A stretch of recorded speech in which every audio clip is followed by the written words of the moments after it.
Today I will talk about how easy you can move from Excel and spreadsheets to OpenBOM to manage product information and bill of materials. The truth is that you want to move from Excel. It's not reliable and it's not good, but you're terrified by the change. Change is a very complicated thing, and when we think about changes, we are afraid to make this step. What will happen? So we've been thinking about this in OpenBOM, and we created a simple and powerful model that can help you to move from any information that you manage in Excel to manage BOMs to OpenBOM. And the model in OpenBOM is combined of three main elements. So the first element is the database mechanism to store and manage all information about items, parts. So it's driven by part number, and it's called a catalog. So you can create catalogs with the information about parts, and it's fully flexible. So you can add any piece of information, any attribute, any column when you think about Excel, to this catalog, that it will include information such as material description, manufacturer, supplier, cost, unit of measure. So all this information will be managed in the catalog, and you will have as many catalogs as you want. You can import catalogs from Excel, you can import them from CAD system, you can merge them together.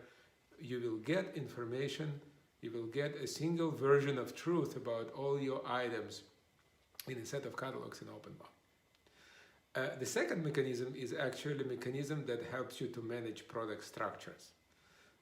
Usually in Excel you do indentations, but it's not good because it's not reliable and it doesn't give you information about where a particular part is used when multiple assemblies is using the same part.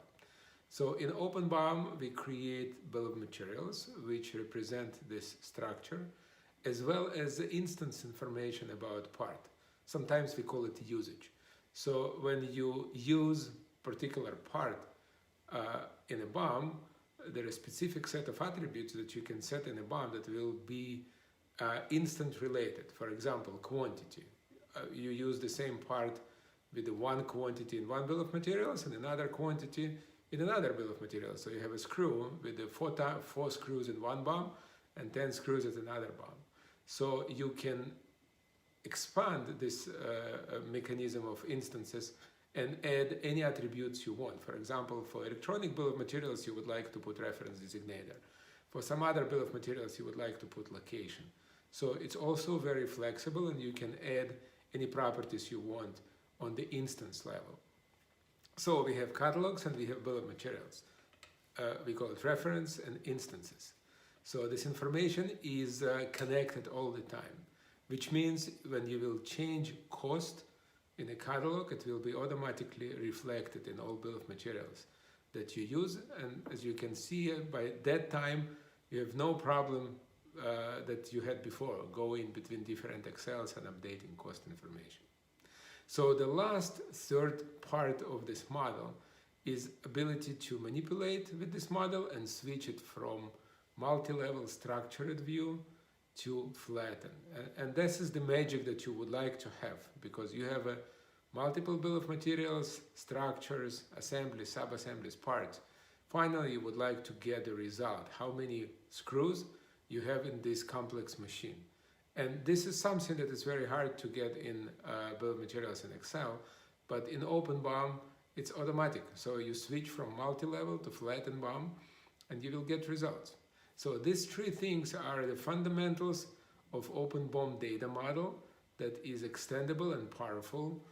And I would invite you to a short demo in my next video, how you can take few Excels and very easy to convert it in OpenBOM bill of materials. And finally, you will think that maybe that's not so scary to move from Excel to OpenBOM. So watch my next video and I will talk to you soon. Bye-bye.